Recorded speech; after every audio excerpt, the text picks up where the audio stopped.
Hi, my name is Andrew, also known as Drewski, and welcome to the Unsolicited podcast, where you may not have asked, but we're going to answer.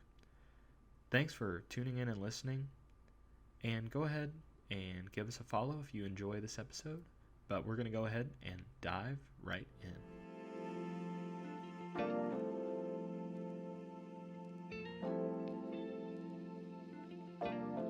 Hi, this is Andrew, also known as Drewski, and welcome back to the Unsolicited podcast, where you may not have asked, but we're going to answer. Today I have some special guests with me. Can you guys go ahead and introduce yourselves? Hi, I'm Grace. And I'm Holden. And today we're going to be talking about the idea of masculinity and femininity. That's really hard to say. And then also gender roles from a Christian perspective. So I just kind of wanted to start off by reading a common verse that most people may have heard, which is Ephesians 5:22 through 33. This comes from the ESV version. It says, "Wives, submit to your own husbands as to the Lord. For the husband is the head of the wife, even as Christ is the head of the church, his body, and is himself its Savior. Now as the church submits to Christ, so also wives should submit in everything to their husbands. Husband, love your wives as Christ loved the church and gave himself up for her, that he might sanctify her, having cleansed her by the washing of water with the word, so that he might present the church to himself in splendor, without spot or wrinkle or any such things, that she might be holy and without blemish. In the same way, husbands should love their wives as their own bodies. He who loves his wife loves himself. For no one ever hated his own flesh, but nourishes and cherishes it, just as Christ does the church, because we are members of his body. Therefore, a man shall leave his father and mother and hold fast to his wife, and the two shall become one flesh. This mystery is profound, and I am saying that it refers to Christ and the church. However, let each one of you love his wife as himself, and let the wife see that she respects her husband."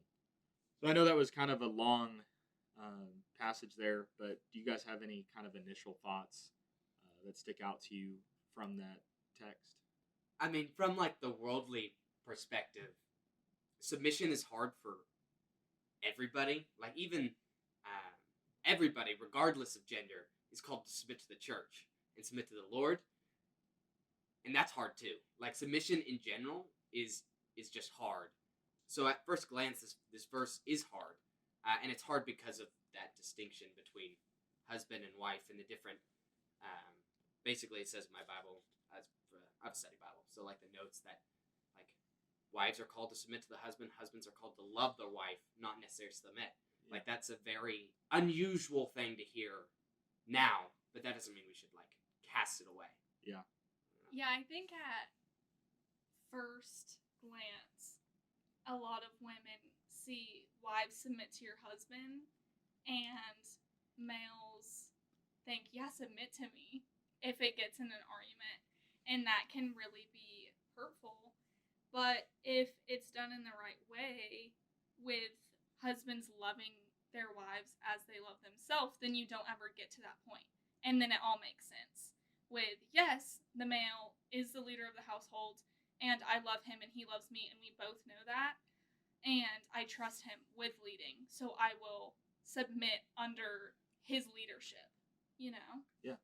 And I think that even today, what you see a lot in at least the relationships that I've seen is that the woman is very outgoing and extroverted, and like she's controlling, or like she wears the pants sometimes is what you see, and then the man is more timid and submissive. And so we've kind of flipped these roles. And one of the questions I wanted to ask was, how do you feel that our generation or Gen Z or whoever can reshape the way that gender roles are perceived? Because I think that we have such a negative view of this idea of being a man, like especially with toxic masculinity, and then also with like this idea of like third wave feminism, or like, you know, really pushing that viewpoint that men are bad and that we shouldn't have manly traits, because the more you're masculine, the more toxic you are. And then on the same coin, like if you're more female in most aspects, then you're not pushing for equality for men and women. So how do we change that, or what are our thoughts on that question? Yeah, I mean, I think that's hard. for me and my own thinking of it, as you, we're getting older, and so I have to start thinking about marriage and different, like, what you're supposed to be in a relationship and things like that. Is that it's kind of a beautiful meshing of both strengths and weaknesses for the man and the woman. I think God created men and women with different roles, and so different roles, but also different strengths and weaknesses, and that combined, it makes something beautiful, and that's a beautiful picture of the church too. As you can think of different, in the church, there's different body parts. Is an example that the Bible uses. Well, in ways, it's a different body part in the relationship, and like that's not necessarily a bad thing, but I think it's seen as a bad thing. But even in my life, whenever a man is more timid in a relationship, it can also sometimes lead to some trouble. Or even if you're on equal footing, there has to be someone who has to take a stand. Otherwise, you just go arguing and arguing and arguing and arguing and arguing forever almost, and there's no one to be like, this is what we're doing. Yeah. And I think that's biblically called to be the man. Yeah, and I think that Grace brought up a good point that the idea of submission is hard, but like the man should be worth submitting to, and that, you're willing to follow him and you're willing to go with what he's going to say. So I think that we as men need to be men who are, women would be willing to follow. Men need to be worthy of submission. Yes, that's a good way to put that. Mm-hmm. That's that trust you were talking about. If I don't trust the person I'm married to or in a serious relationship with enough to, first of all, have that conversation if there is conflict, that's a red flag. And also if the man is trying to be overpowering and say, woman, listen to me, that's also a red flag. But being able to trust him, you should have built that trust enough where you can talk things through and both respect each other. And I think answering your question, the first question you asked, being confident in your own role. If males are confident in the male role and being a leader, you do have to step up, and that's hard, and knowing how to lead a relationship. If you're both the same age, that's definitely difficult, because if one's older, that almost feels a little easier because, okay, I'm older, I've maybe seen more, experienced more, but just being able to be confident in that. And then women also being confident. I think, like you said, it's hard for women to be confident in their role because they want to girl boss or work to the top or be the businesswoman that's doing all these things. And there's beauty in taking care of children and nurturing and all the female aspects that people may look down on. Without females doing that, who's going to? And then there's a big hole. So I think, to sum it all up, just being confident in your own role would help bridge that gap. What do we think about, if you want someone to stay home with your kids, do you think that has to be the woman? Or do you think the man can do that too? Like, what do you think a biblical view of that is? I was raised with my mom staying home. So was I. And I saw the fruits of that. And I, growing up, thought that was a normal thing. That everyone had their mom at home. And my mom worked until she had kids. And there was 4 of us. And she stayed home until my youngest sibling, my little sister, was in school. And then she went back to be a teacher. And my dad provided. And I think that's really beautiful because it's so important for children to have a parent at home. And I do think, some people might hate me for this, but I do think the female is better at it. They're more nurturing, and they had them for 9 months in their womb. That's what they do. And so I do think having a mom stay home, if you're able, I understand not everyone's able, and that's totally fair.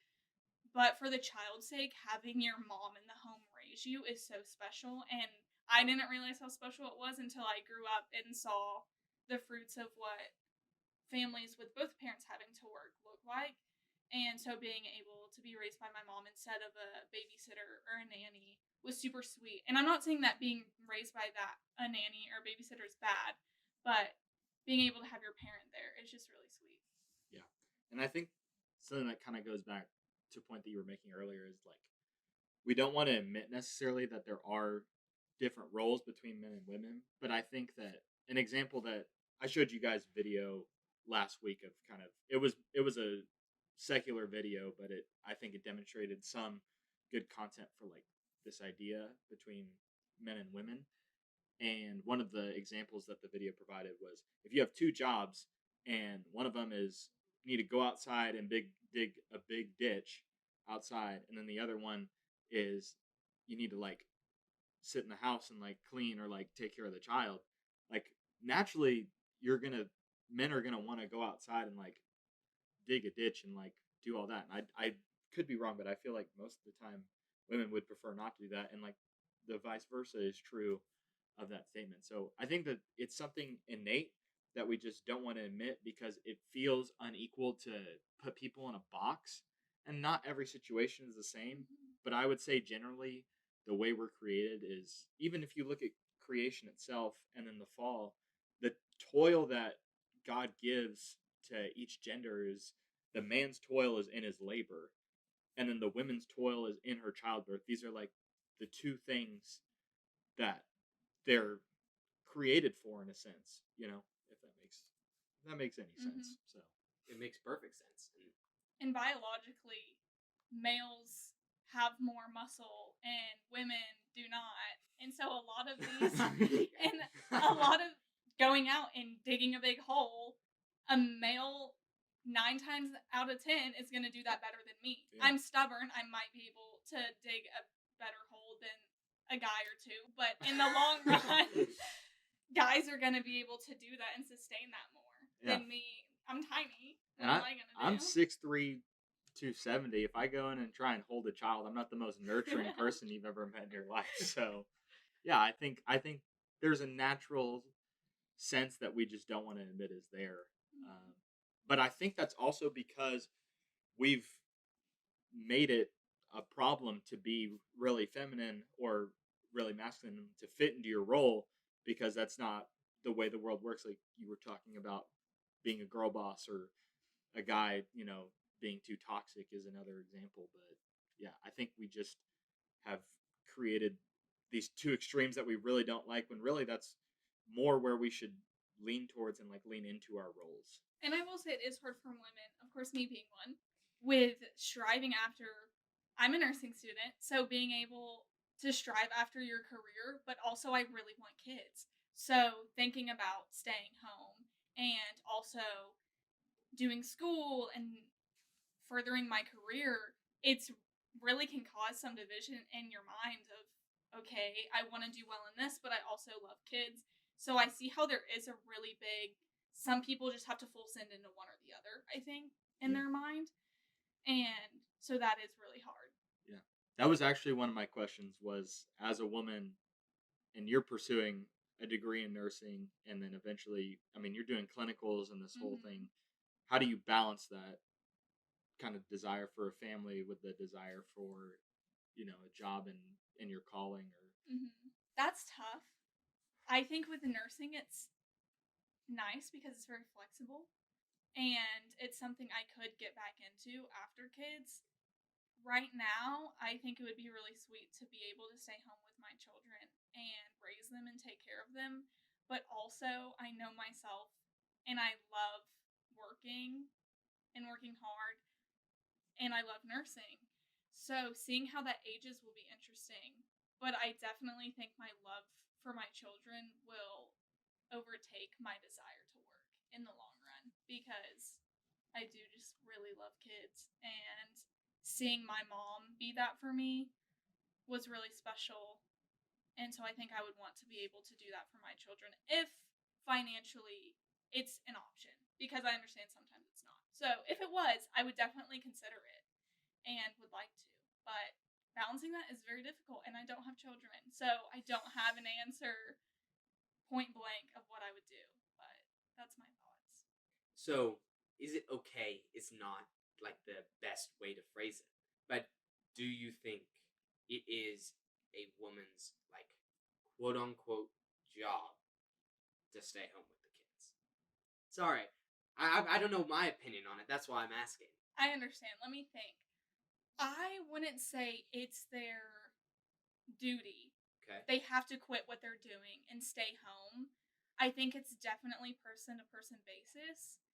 And I was raised in it. So how you're raised, I think, really affects your outlook on this. And so it's not some crazy thought, in my perspective, of, okay, I'm going to take a break from my career to raise my children because I saw that modeled for me. Yeah. But I understand how some women might have not had that experience, and working really hard, especially if you do higher education than just college, you work so hard for your career, and I have kids, okay, so I just stop. I'm not pursuing my career anymore. I do think there's a lot of tension with that. I wouldn't say, I'm not saying if you don't stay home with your kids, you're a bad woman or a bad mom, but I think it's really special if you can. So I don't think that really answered your question, but those are my thoughts on it. Yeah.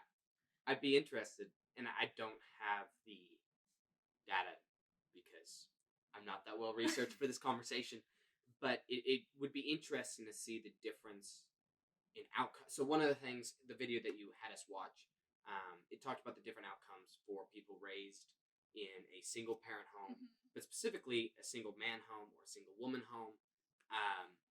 But I also would like to see the differences in, like, the mom staying home in a two-person family, or a man and a woman who are together, are married, and the mom stays home versus the dad stays home versus neither stay home, and see the outcomes of that. Would be really interesting. So my mom stayed at home as well, and was a huge blessing in my life. Weird how just coming home from school to your mom, and like having a snack and being able to chat about your day, especially when you're younger. You know, middle and high school, I was real busy, so sometimes I didn't see him until 9 o'clock at night. But especially in the younger times, like, that was huge for me. And I don't know how I would be different without that. So that'd be really interesting. One more thing before we go on to the next question. You saying it would be interesting to see a married couple with a male stay home and a married couple with a female stay home. I would be curious to see if that changed the dynamic of the marriage as well. Yeah. Because then if the woman is the provider, is she gonna take on, oh, I'm the leader because I'm the financial supporter? I think financially, the person bringing the quote-unquote financial supporter or breadwinner, whatever, carries a lot of weight because money is a huge thing in the world. And I would be interested to see how that would change the dynamic of the marriage with leadership in general. Just a thought. I don't really have anything to speak to on that, but I think it's definitely doable, but I do think that definitely raises some more complications in the man staying at home and the woman's coming home and say she's making six figures. Well, in ways, the money's both of yours, but she's also the one who's providing for it. So in ways, she gets a little bit of say in where that money goes, and that's a big decision that. And in arguments, I think that would be another point of contention. Well, I make the money, I get to choose, blah blah blah. You know. Anywho. So do you care if I? No, you guys keep going. How do you think a man? What are some key ways you see men leading in a relationship?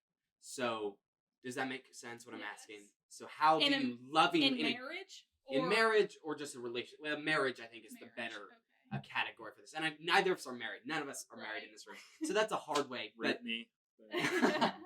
As you look at your parents and other godly marriages, what ways do you see the man stepping up and leading and being a provider spiritually, leading spiritually, things like that? And doing that in a godly, kind, loving way. Because we're called to love our spouse.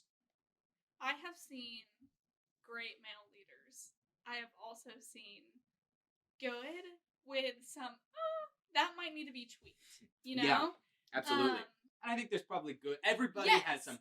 Right. You're really no good at one's this, perfect. And man, that probably needs to be tweaked. Yeah. I think for me, my dad was a great spiritual leader and pushing us to go to church. Because I'm not going to lie to you, when I was a young kid, sometimes I didn't want to go. And the pure fact of my dad setting in our routine and our lifestyle we're going to church on Sunday, unless, of course, you're sick. You know, Yes. it wasn't just we're always going. That was really good for me long term. And also, I was in sports all the time. And one of the rules in my family was I couldn't play. I played soccer. And so I couldn't go to a soccer game if it was on Sunday during church. We were not going to put sports above church, which I just grew up and didn't think anything of it. But I understand that's definitely not the same for a lot of people. I think that one way, like setting biblically, being the leader spiritually is super important. And my dad would lead family devotionals with us and always talk with us about our relationship with the Lord.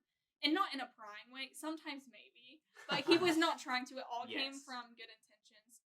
And I'm super thankful for that. And I'm super close with my dad. And I can talk with him about all those things. So I think creating an environment where you are a leader, but you don't have to be a fierce one all the time. It's your family. Creating a safe, loving environment for your kids to be able to come to you with anything, I think is really special. And I think that's not the case a lot of times, which is really sad, because I would want my kids to be able to come to me with anything. But there's a lot of fear, especially with dads. I don't know about y'all, but I was always scared. Like my mom, I could get away with stuff. My dad, I was not playing. So, I don't know. Yeah. Yeah. I mean, I would be interested to ask the same question. This can go to both of you guys. But since you asked her, Holden, kind of have you start. So what are some ways that you feel that a woman can set up a good place for the man to lead spiritually? Does that make sense? Yeah. Man, that's tough. Good answer. Yeah. So, while you were talking, you said something about not having to lead fiercely. Mm-hmm. It made me think of my grandpa, who's a big role model in my life. And one of the things that has always surprised me watching him growing up is there's no doubt who leads in my grandma and my grandpa's relationship. But my grandpa just goes with the flow and he's not quiet. I mean, he talks and everything else, but I think I've only heard my grandpa yell one time in my entire life. And it was because I called 911 accidentally, and that was a whole nother story for another day. But he somehow managed to be the leader in that family and leader in the community, and he was mayor and did a bunch of other things. But as far as how like the wife can help that, I think part of it is just ultimately believing that at the end of the day, you want to help make a decision, and part of a husband loving the wife is listening to what the wife has to say and truly listening and understanding and trying to get her perspective. But at the end of the day, as for matters of the family, the husband's going to make the decision, which is really hard sometimes. Mm-hmm. And trusting him enough to let him do that. And once that's the decision, supporting him in that decision. Because when you make a decision, especially when that decision's done, sometimes you need some support. You need backing. You need a affirmation that, you know what, we made this decision and we're going to work through it. Mm-hmm. And having forgiveness whenever the husband makes a bad decision, because that's going to happen too. Mm-hmm. You're going to move to a job that you think is going to be great, and then you're going to get fired or laid off, and the family's going to have to struggle for a little bit. Or you're going to make mistakes, because we're all sinful, broken human beings. But having someone who knows you have flaws but supports you through it is huge. Does that make sense? Yeah. Did that answer your question? Yeah, great. I agree with that. I was going to say trust. At the end of the day, it comes down to, do you trust your husband in making the decisions, and then, supporting him through it. And when it comes to having those conversations, I do think the husband should consult his wife on what she thinks. And it should be, when you're in a married relationship, y'all are one at that point. And so being able to see what her concerns or fears or thoughts or advice may be, but not arguing. It's not wife versus husband. It's wife and husband versus the problem. Yeah. And I think that's a great point. I think if people view it as we are a team in this, working to find a solution to the problem, then you're going to have less conflict and arguing and more just brainstorming and debating ideas.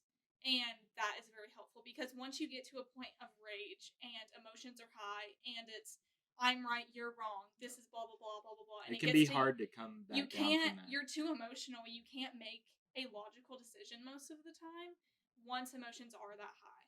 So being able to sit down and establish, okay, this is our problem. It's not me versus you. We're going to try to find the best solution, and I'm going to try to lead as well as I know how. I'm sorry if I fail. And the wife being able to love their flaws, like you said, and forgive and work with them as best as they know how for the family. You have to separate, both the man and the woman has to separate their ideas and their thoughts about what is right from their identity. Like, if the husband is like, dadgummit, I think hers is right, and they decide to make that decision, he can't be bitter about that. They didn't go with his ideas, or vice versa. Yeah. The man's like, I understand your point. Like, I'm really trying to get it, but I think this is better. And that's comes to the teamwork. Yes. Mm-hmm. That's not a slight against the wife or the husband. And the wife should also take this stance, because I know myself. And if it wasn't you were arguing, it's like, ha, I was right, see? And kind of perk up a little bit. Women should not do that as well. It should be the teamwork.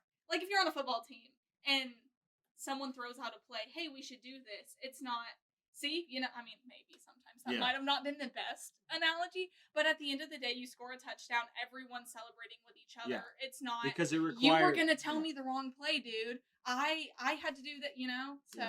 Yeah, it requires everybody on the team, on offense at least, to score a touchdown. Right. You're not going to get one person who's going to do it all. Right. You have to have blockers. Yeah. Mm-hmm. I think that was a great analogy. So. Thank you. But I'm also a fan of football. So. Me as well. Go Cowboys. Oh, come on. Oh, Dallas Cowboys? Yes. Still bad, but at least it's not OSU. Also, go Pokes. Sorry. Boomer Sooner. Don't listen to her. She's the woman. Just kidding. Okay. Just kidding. Andrew's over there like, oh my gosh, what is Holden saying? Okay, our next question comes from a follower on Instagram. It says, do you think humans have input their own agendas on gender into Bible translations or teachings, and how do you think that's affected the way society views gender roles? And kind of an explanation for this question further. Obviously, the Bible wasn't written in English, and there's so many translations out there. Do you think people put their certain viewpoints, specifically about women and what women's roles should be in life, into their translation, and how's that affected the way that church and society as a whole view men and women? So, I think this is an interesting question, just because I think it could be asked about a lot of things in the Bible. Number one, the Bible is sometimes hard to interpret. You have, you got Old Testament laws, and like you want to follow some of the laws, but also we're not under the law anymore. So like, I don't know, we don't have to make sacrifices. There's there's 3 types of laws. There's ceremonial, moral, and I don't know. There's 3 types of laws. I should know this, but I don't apparently. So like, I think all of that it's kind of hard to interpret sometimes. That being said, I think there's enough people in the world who have translated Bibles and truthfully want to translate it without bias, that if there were gender biases or biases in, we're interpreting it to be against homosexuality or to be pro-white people or things like that, we would have called that out by now, if that makes sense. I think calling biblical translations into question is a really slippery slope to go down. Because if we can say that a Bible's translation itself has been biased, that's pretty scary. Then what do we believe in this book? Yeah. And obviously, depending on where you fall denominationally or where you are, I mean, I have the belief that Scripture is the sole authority, and it's God's word. So, yeah, as much as it has been translated and changed over the years, I still believe that you have to trust the Bible as it comes. And yes, there's going to be some discrepancies between verses, and because at the end of the day, God is eternal, and we can't wrap our minds around the ideas that an eternal being presents to whatever the opposite of eternal would be, people.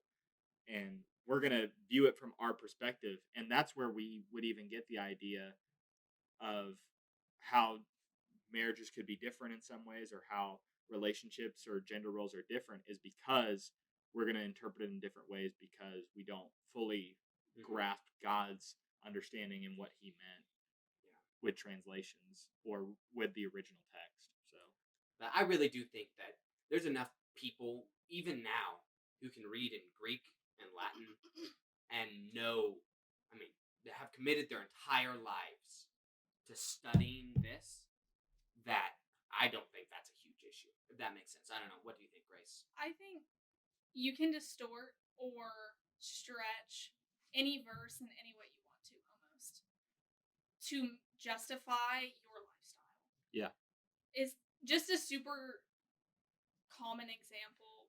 I can do all things through Christ who strengthens me. That doesn't mean, let me go dunk a basketball. I'm 5'3". That's not going to happen. That doesn't mean, I can go dunk a basketball now. No, there's a lot of, read the whole chapter and understand the whole meaning. Context is huge. Yeah. Who was it written to? What was the culture then? Just every little thing. Look at the context of what it's saying. And obviously, we're going to draw our lifestyle based off the Bible as Christians because that's what we believe is true. So I do think a lot of Christians will pull gender roles from the Bible, and I wouldn't say that's wrong, because if you're saying that you believe in Christ and you believe that Scripture is God breathed and that it is true, then that is your guide in life. So I do think people can distort the true meaning to justify what they want. I think that even something that, obviously you guys both go to RUF as well, and you've heard Caleb speak before on some of this stuff. And one of the things he mentions is the men who are Christians by name only, essentially, are the ones who are most likely to abuse women because they just have this idea of power and authority in a way that's not regulated by any biblical standards. And so they have to submit, but not the love. Right. Yes. Yeah. And I think that that's where you need both of them, and you need the translations. I think most of the time are interpreted correctly and are good for setting standards for men. I think that we use it in other aspects of our life to set standards, so I think we should use it in every aspect of our life, especially if it's the Word of God and is God breathed. So I think if you don't use it as a standard, then you get to question, do I actually believe this? Am I actually a Christian? Because if you're not believing what the Word has to say, then, like Holden said, you have a whole nother set of issues that you have to reconcile. Scooting back just a little bit, and I'm sorry for doing this, Andrew, but I just read this part of my study Bible and thought it was great. Going back to that verse in Ephesians 5, the word submit, it talks about, this is Paul's first example of general submission, is the right ordering of a marriage relationship. But the submission of wives is not like the obedience that children owe parents, nor does this text command all women to submit to all husbands, or to all men, just your own husband. But both genders are equally created in God's image and heirs together of eternal life. This submission is in deference to ultimate leadership of the husband for the health and harmonious working of the marriage relationship. I just thought that was a really good tidbit that said what I was trying to say in about 20 minutes in like a paragraph. Yeah. So I just wanted to bring that back in there. Sorry about that. No, that's absolutely. Thanks for sharing that. Okay, we're gonna move on to another question, and this one is kind of directed at Grace, and then you can kind of respond if you want. But there's this idea of, and obviously there does exist some of a gender wage gap between men and women depending on jobs and different things. Do you think that the workplace is set up for women to be able to be successful or be as successful as men? And I don't know, what are your views on that and women in the workplace in general? So the question is, do I think the workplace is set up for women to be successful? Yes, because I think that one of the things of the video that we talked about is the workplace can be a very almost violent, like animal kingdom type of environment, and I think women tend to be more nurturing. So how, when you're going into that kind of competitive mindset, especially in business settings, I would say, how would a woman deal with that, or how can they be successful in the workplace if that's what they're looking for? That's a good question. I definitely have seen same exact roles. My experience is coming from teachers. Okay, so not my mom. This is not her, but seeing a male teach the same grade, I mean, different subject, but that doesn't affect pay. Same grade, same hours, and then a woman teaching and the woman gets paid less, which is weird to me. Also, you're taking into consideration education and experience, and so if that's different, like maybe that's where it comes from. I do see the frustration with women in being paid less for the same role. That is frustrating, and maybe you question why, but you also might not see the whole story behind it. But initially, my gut reaction is, okay, that's not fair. If we're doing the same exact job, why am I not getting paid as much? And in male dominant jobs, I think there's a unique aspect with women feeling like they have to prove themselves. And so then maybe you do pull out of your feminine traits and try to, I don't want to say act like a man, but it kind of feels that way almost. Be more hardcore, grit. I'm going to try to climb the ladder. So I think that is what results in women really trying to be successful in a career where there's male dominant. I do think there is difference with pay sometimes, which is interesting. I haven't done a whole lot of research on that. Yeah. But I know that I've seen it from personal experience. So that's always interesting to me. If someone has the same exact experience and if it's merit based and you're looking at that, okay, they're the same and one's getting paid different, that's interesting to me. I would be interested to look more into that teaching example. I am no professional in teacher pay, but I am looking at at least for Oklahoma, you basically, they take your years of experience and your education, plug it in, and so you work for 10 years and you have a master's degree, you make $48,000. And that seems, I think it's pretty cut and dry. So that'd be a really interesting to look at, and I don't know. Was that back in Texas, or was that? Yes. Okay. Also, I don't know public versus private school. What's the difference there? But I have seen it, and that I understand how women can get enraged from that. If you are equally qualified, same everything. Obviously, I don't know exactly detail the situation if they were exactly on paper the same thing. I don't know, not firsthand experience, but I do think that it is out there that men get paid more, and so that is frustrating for sure. I think it definitely is out there, and I think that's a problem. I also think this may be controversial, and I don't mean it to be. I think sometimes that effect can be exaggerated too. I could see that. Just, we talked for 2 seconds beforehand about women's soccer in the U.S. National team versus the men's soccer team. Obviously, the U.S. women's soccer team is much more successful and much better. But the men's soccer team is, as far as I know, pretty bad at what they do, but get paid more than the women's soccer team. Yeah. And some of the women on the team have been like, well, what the heck? Why are we getting paid less? And man, I understand the frustration, but I also think it's important to look at other factors. And the reality is, it's actually pretty proportional to the amount that they bring in. Yeah. So things like women's sports, just by nature of it, do not bring in as much money as men's sports. Purely, who knows why, and that's a whole nother question for another day. But I think a lot of times that can be overstated and not have a full picture of There's what only we're a lot about. working behind the scenes that not everyone gets to see. And obviously social media makes things more exaggerated than what they might be. And that's where a lot of people get information, I think. But yeah, it would be interesting to see the holistic view of it. Do you think so?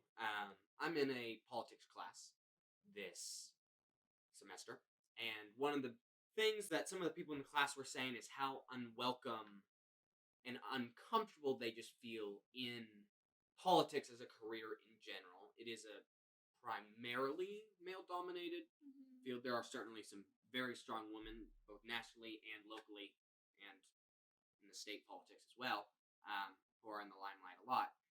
But it is a traditionally male-dominated field. So you work in a hospital. How do you feel about just like working conditions for women? You work as a nurse, which is actually primarily women. Yes, so very different. Which is interesting though, because if I see a male, I'm like, whoa! It's almost like jump scare with the nurses, and not it's like in a the bad opposite. right, It's flipped. not in a bad way. I love having male nurses. They make lives so much easier. I'm tiny. I'm like 5'3", and I cannot move a big patient, and so I love having the men to help me move, which is great. But that's an interesting flip with having more women. I'm just doing my thing, you know? Yeah. I'm also not sensitive, so. Which, yeah. You know, like that is different, but I just am doing my thing. I'm doing my job. And at the end of the day, it's for my patient. Yeah. And so it's all about mindset, I think. If you're going to constantly play poor, pitiful me, that's going to make you have a different outlook than if you take what you're given and go with it. And I understand if you're given something that's unjust, there might be frustration and things. I don't know if that really answered your question. It did. And I think you touched on something really important. Okay. Is that I think this is relative to male and females, conservative, liberals, literally everybody in today's culture, especially the younger generations, 30 and younger, stuff like that, is we have a tendency to be really sensitive. Sensitive to when people disagree with you, sensitive to when people call you the wrong thing or forget something about you. A lot of people are very, very sensitive about everything. Everything is taken personal. Exactly. Yes. And I've learned in nursing, you cannot do that. I have patients yell at me, cuss at me, family members mad at me. Yeah. Doctors might be having a bad day, and you're the nurse, and you're just the interperson communicating doctor's wishes to patients. And so you might and same thing with everyday life. You might run into someone, they're having a bad day. It's nothing personal. They might say something that was rude and hurt your feelings. Brush it off, go on with your day. It's someone like, okay, do you really care at the end of the day what they have to think about you? If it's like a close friend, if Andrew were to come up to me and say something super, super hurtful, then that would mean more than someone that I have no idea cross campus and say, oh, I hate how you look today. Okay, whatever. Like, you know? Yeah. And if, I think it's also so easy if someone does something that you may not like to turn it into like you're being persecuted for, in my example, it could be, someone doesn't like my politics. They're persecuting me because I'm a conservative or a Christian or, if you're of a different race or things like that. When in reality, they're probably just living life and not even thinking about what they're saying. And I think we have this big focus, especially in today's culture, on your identity and yourself. And I think that's where taking everything personally comes from, is we think, oh, everything's about me. The world is revolving around me. And really, to be honest, it's not. And that's something that that's something that even I've had to come to terms with. Is when I was in school, I was very focused on my grades and like being the number one person in terms of like class ranking and getting a top scholarship. And I was like, it's all about me, me, me. And then as you read scripture and you read, you listen to sermons and all this stuff, you realize that from start to finish, it's about Jesus and his sacrifice. And yes, he came for you and died for you, but the world revolves around that sacrifice, and that's how we should live our lives, is in a sacrificial manner, not in a self-centered manner, if that kind of makes sense. And something to go back to your point on the male nurses and the female nurses, do you think that this may be a controversial question, but do you feel that there are certain jobs that are more men directed and certain jobs that are more female directed, and how does that And play is that out? okay? Yeah. I definitely think there are. If people were to say no, I think they would be lying. Of when you think of a nurse, if you say nurse, you're going to think of female. That's what your mind's Yeah. going to go to. That's what you see a lot. When you think of president, you're probably going to think of a male, you Yeah. know? I mean, what has history shown? Like, what are the trends? What are we used to? And Do you is think it. What were you going to do say? you think that should be reversed, or is there maybe something biologically or physiologically, however you say that, like, did God give females and males different roles and different strengths and weaknesses that might coordinate with specific jobs that women are better at versus what men are better at? So, like nursing, for example, is that because women are more nurturing and things like that? I definitely agree that God gave males and females different strengths and weaknesses, and by nature, I would assume that carries over into the workplace because if I'm better at doing something than a male, I'm probably myself. I like to do things I'm good at. I don't like to go do things I'm not good Sure. at. You know, I like to be good at what I do, and so that carries over into the workplace. And maybe, when you're thinking of what you want to do with your life, what am I good at? What am I passionate about? And then financially, could I live with this? You know, like, could I make a life of these? I Yeah. think those are 3 points that people look at when deciding career choices. And so I think it does play a role in determining careers. And I wouldn't say that nursing being a heavily female or something else being heavily male is like necessarily wrong. I think it's nice when you have both because you get different perspectives. A Sure. female and male perspective are very different, and it's very important to have that, especially when you're working with people that are male and female. I'm not just working with female patients, so I need to know male perspective on how to care for them better. Same thing with culture and everything else. I need to understand my patient's needs as best as I know how to care for them. So that's specifically nursing and my experience in that. So I think it does carry over. So, Andrew, I'm sure you have other questions, but do you mind if I ask one more Let's question? go ahead. So, what about, and this is just kind of what you were talking about, got me thinking about it. As far as the law goes, do you think men and women should be completely equal? Or do you think there should be differences? Because I think a lot of times women call for like complete equality in everything. And which makes sense in first blush. But then I think in our video talked about this, the video you showed, like, well, then you got to go and be in the draft too, right? And then sometimes people are like, oh, maybe I don't want complete So you're talking about equality. like federal law. Yes, like Okay. as far as law goes, what do you think about that? About males and females being equal. Yeah. I think it And Andrew, you gets too. very dicey because at first look, It's great. males Yeah. and females should be equal, but then you pull the draft into it. I don't want to be drafted. Yeah. Like, I don't want to. And I do I have 2 female cousins that were in the Air Force. That's what they wanted to do. I think that people should be treated equal to each other.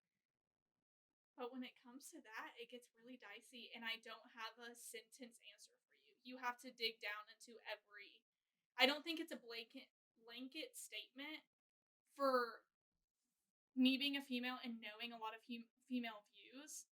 Most of us don't, or I don't want to speak for most of us, but a lot of people I'm around and talk with and interact with wouldn't want to be in the draft, and that's scary. I'm not gonna be able to hold my own against a man in a fight, you know? And that's the reality of it, right. of it is that there's a reason why men traditionally are in like an army or and it combat digs down role. more into just like physically, am I able to fight? Yeah. It comes down to emotionally. If I'm in a war, a man can kind of shut off that part and just like go and fight. Whereas I think women pull more emotions into it, and it gets, some things might not be able to be accomplished because of that. You know? Do you Yeah. know where I'm coming from? I do, yeah. Okay. Andrew, what do you think? I think that you mentioned a good point that obviously it's not a blanket statement. You can't apply it to everybody. But I would say that we have this idea of equality and then we have this idea of equity. And I Mhm. think that we treat the word equality as both of those. Yes. And I think that at the end of the day, I enjoy women being able to vote and like voice their opinion. Right. And That's just gonna important. come Me out, as well. yeah, just coming out and saying that. But Are you registered to vote, Andrew? I am Atta registered. girl. Are you registered to vote, Grace?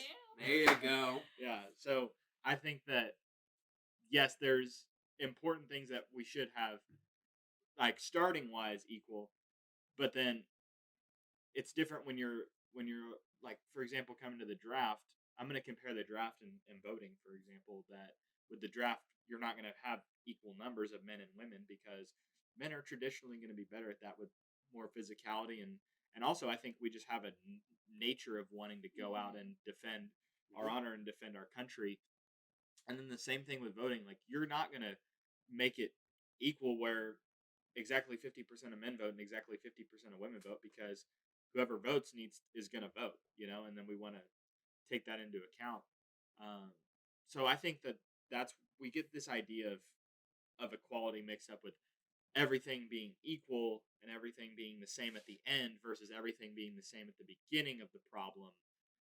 And I think that's an important discrepancy to have. Like things are not, you're not going to be able to have the same outcomes, and even by trying to change them, you end up, I think, messing up the system. That's the same, I think, with any situation.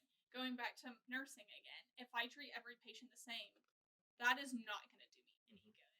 Everyone is different. And with everything, friendships, if I treat all my friends the same, like exactly the same, I can't do that. I can't treat Yeah. my guy friends the same as I'm treating my girlfriends. Like we can have a sleepover and sleep in the same bed. You think I'm gonna do that with my guy friend? No. Hopefully not. It's just there's differences in every. You know, you can't treat everyone the same. I think at the end of the day, love God and love others, and that covers your basis. Yeah, that's great. Well, we're gonna go ahead and end today's episode. Thank you for listening to the Unsolicited podcast with Drewski, Holden, Grace. Thank you guys for joining me today. It's been an honor and a privilege. If you guys go ahead and if you enjoyed this episode, go ahead and give us a follow. You can download this episode, share it with your friends. But we will see you guys in the next one.